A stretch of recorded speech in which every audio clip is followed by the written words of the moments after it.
बिस्मिल्लाहिर्रहमानिर्रहीम अस्सलाम वालेकुम व्यूवर्स। आज की जो वीडियो है बहुत ही स्पेशल है, ख़ास तौर पर उन लोगों के लिए जो कनाडा का वीज़ा अप्लाई तो करते हैं, लेकिन कुछ ऐसे डॉक्यूमेंट्स जो होते हैं जो उनको बज़ाहिर देखने में तो यूज़लेस लगते हैं, लेकिन उनकी अहमियत बहुत ज़्यादा है और वो उसके साथ अपनी वीज़ा फ़ाइल के साथ उस एक डॉक्यूमेंट को अटैच नहीं करते और बाद में कनाडा का वीज़ा रिफ्यूज़ हो जाता है। आज मैं आपको उस एक अहम तरीन डॉक्यूमेंट के बारे में बताऊँगा जो कि आपकी कनाडा वीज़ा एप्लीकेशन को सक्सेसफुल बनाने में बहुत ज़्यादा रोल अदा कर सकता है। इधर-उधर धक्के खाने की बजाय बात की गहराई को समझें, चीज़ों को समझें, डॉक्यूमेंट्स की अहमियत को भी समझें। इसके बाद डॉक्यूमेंट की जो ऑथेंटिकेशन का जो प्रोसेस है, उसको हरगिज़ निग्लेक्ट मत करें और डॉक्यूमेंट की ऑथेंटिकेशन का जो प्रोसेस जो होता है, उसको अपनी वीज़ा प्रोफाइल का एक लाज़मी हिस्सा बनाएँ। ये तमाम चीज़ें कैसे आपने करनी है और वो एक डॉक्यूमेंट उसका क्या नाम है और वो कैसे आपको कनाडा का वीज़ा दिलवा सकता है, एक गेम चेंजर के तौर पर वो डॉक्यूमेंट आपके लिए साबित हो सकता है। ये तमाम चीज़ें मैं आज की इस अहम तरीन वीडियो में आपको बताने जा रहा हूँ।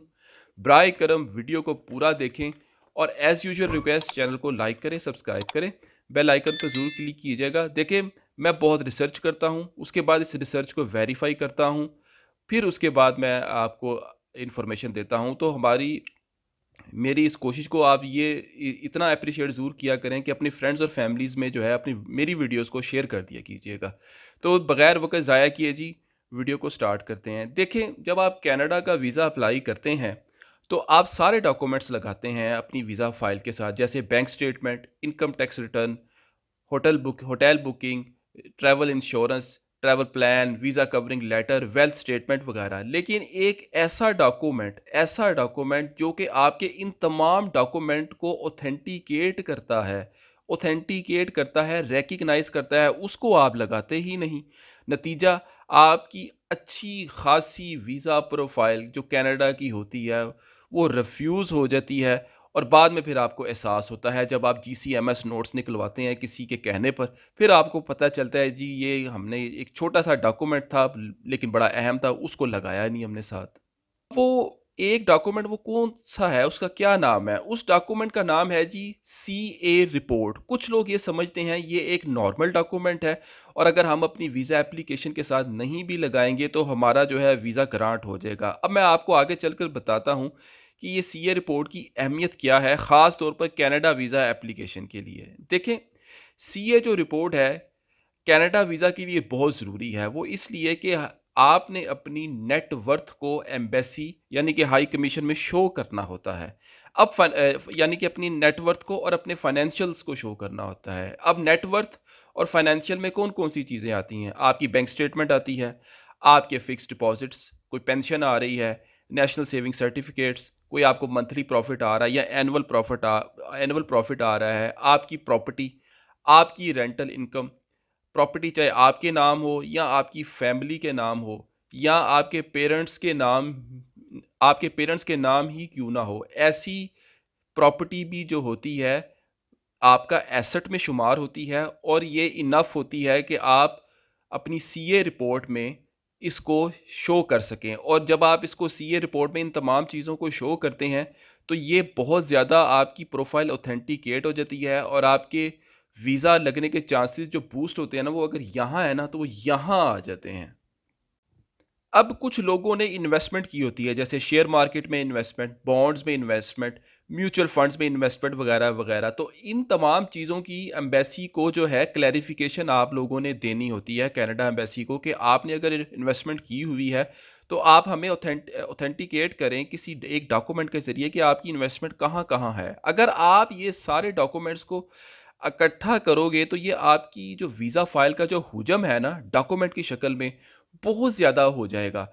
तो ऐन मुमकिन है कि वीज़ा ऑफिसर जो है वो आपके एक डॉक्यूमेंट को पढ़े और दूसरे डॉक्यूमेंट को शायद वो ना पढ़े और वो आपका वीज़ा रिफ्यूज़ कर दे।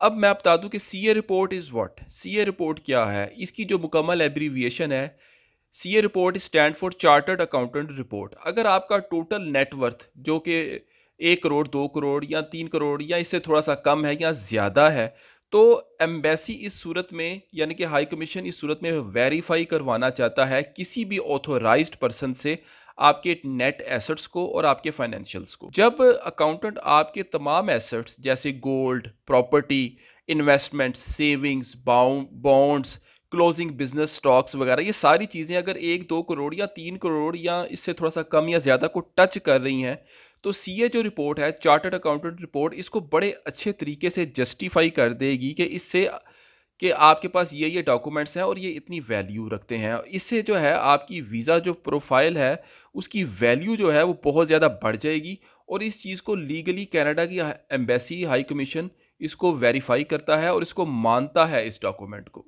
आपका जो अकाउंटेंट है वो आपकी तमाम चीज़ों को अपने रिकॉर्ड में भी रखता है और जब कल को अगर एम्बेसी क्रॉस चेकिंग के लिए अगर आपके अकाउंटेंट से रब्ता भी करेगी तो आपका जो अकाउंटेंट है वो आपकी ये तमाम चीज़ों को वेरीफाई कर देगा। अब यहाँ पर मैं एक बात बता दूँ, ये आपके जितने भी एसेट्स हैं अगर आप इसकी सीए रिपोर्ट नहीं करवाते, अगर आप इन तमाम चीज़ों को एक एफिडेविट में लिख देते हैं या एक सिंपल एफिडेविट बनाकर लिख देते हैं या वीज़ा कवर लेटर के अंदर भी ये मेंशन कर देते हैं कि जी मेरे पास ये चीज़ें हैं, तो इस सूरत में ये पॉसिबिलिटी है कि एम्बेसी आपको एक रिक्वेस्ट लेटर भेज सकती है कि जी आप अपनी तमाम एसेट्स की जस्टिफिकेशन दें और आपको ये रिक्वेस्ट भेज सकती है या फिर आपका वीज़ा रिफ्यूज़ कर सकती है।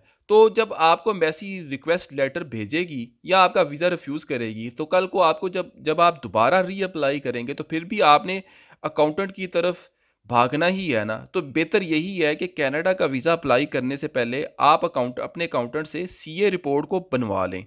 अब सीए रिपोर्ट क्या करती है?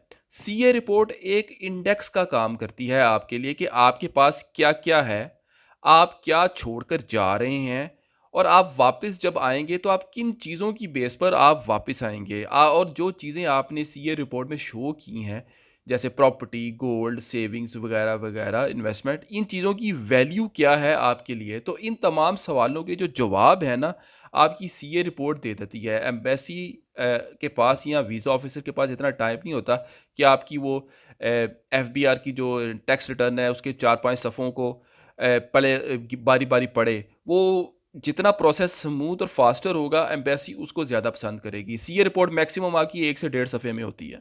आप लोगों की एप्लीकेशन की प्रेजेंटेशन की बात आती है तो ज़्यादातर जो लोग हैं सुस्ती का मुजाहरा करते हैं और लोग इन चीज़ों से भागते हैं जी कि हमने जो है सीए रिपोर्ट जो है नहीं बनानी, हम नहीं बनाना चाहते और वो अकाउंटेंट की अहमियत को समझते ही नहीं। तो ये जो चीज़ है आप लोगों की जो है एप्लीकेशन को वीक कर देती है और नतीजा आपका वीज़ा रिफ्यूज़ल होता है या आपकी एप्लीकेशन में डिले हो जाता है। मेरा आप लोगों को यही मशवरा है और मेरा यही कहना है कि आप जब फर्स्ट टाइम ही जब आप वीज़ा अप्लाई करें तो आप अपनी डॉक्यूमेंटेशन को अच्छा लगाएं, आप अपनी डॉक्यूमेंटेशन को अच्छा करें और बेहतर होगा कि आप सीए रिपोर्ट एक अकाउंटेंट से बनवा लें और कभी भी अपने अकाउंटेंट को ये ना कहें कि मेरी सीए रिपोर्ट में डेलिबरेटली जो है इसमें फ़ंड्स का इजाफा कर दो या मेरी चीज़ों की वैल्यू को बढ़ा दो। मिसाल अगर आपकी प्रॉपर्टी की जो वैल्यू 1 करोड़ है तो इसको 1 करोड़ ही रहने दें, इसको कम या ज़्यादा ना करें क्योंकि इसमें ये होता है कि अगर आप बढ़ा भी देते हैं, अगर आप थोड़ा ज़्यादा बढ़ा देते हैं तो कल को आप फर्दर इन्वेस्टिगेशन में आप फंस भी सकते हैं और वीज़ा रिफ्यूज़ल के चांसेस भी बढ़ जाते हैं। वीडियो के आखिर में मैं यही कहूँगा, वीज़ा जो है सिर्फ अप्लाई करने से नहीं मिलता। वीज़ा हासिल करने के लिए जो है फ़ाइट करनी पड़ती है, डॉक्यूमेंट्स को जो है बहुत ज़्यादा स्ट्रॉन्ग बनाना पड़ता है। जो डॉक्यूमेंट्स एक्यूरेट होते हैं वही लगाने होते हैं। इन एक्यूरेट और इन अप्रोप्रिएट डॉक्यूमेंट्स को जो है आपने अपनी वीज़ा फ़ाइल से लाजमी निकालना है। बाज़ औक़ात कोई ऐसा डॉक्यूमेंट आपको लग रहा होता है कि बहुत ही अहम है और इससे आपकी वीज़ा लगने के चांसेस जो है बढ़ जाते हैं, लेकिन दरअसल कुछ ऐसे डॉक्यूमेंट्स आपकी केस को जो है वो ख़राब कर देते हैं। इसके साथ साथ वीज़ा प्रोफाइल या वीज़ा फ़ाइल की जो प्रेजेंटेशन जो होती है वो बड़ा अहम किरदार अदा करती है कनाडा में, ख़ास तौर पर आपको वीज़ा दिलवाने के लिए। अगर आपके डॉक्यूमेंट्स की प्रेजेंटेशन अच्छी है तो आपके वीज़ा लगने के चांसेस जो है बहुत ज़्यादा बढ़ जाते हैं।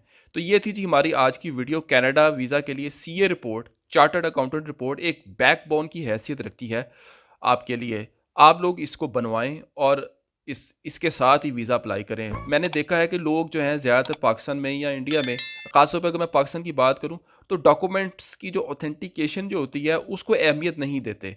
तो आप डॉक्यूमेंट्स की ऑथेंटिकेशन को ज़रूर अहमियत दें। ऑथेंटिकेशन का मतलब आपके पास जो आपके डॉक्यूमेंट्स हैं उसकी फर्दर तस्दीक करवाना। जो जैसे ये सीए रिपोर्ट क्या कर रही है, आपके पास जो जो डॉक्यूमेंट्स हैं उसको एक ऑथोराइज्ड अकाउंटेंट के ज़रिए एक जस्टिफिकेशन दे रही है कि जी आपके पास ये चीज़ें हैं। इससे क्या होता है कि आपके डॉक्यूमेंट्स की अहमियत जो पहले से ही होती है वो और बढ़ जाती है। तो सिंपल प्रोसेस हो जाता है। अब तक के लिए इतना ही। अपना ख्याल रखिएगा। बहुत शुक्रिया। अल्लाह हाफ़िज़।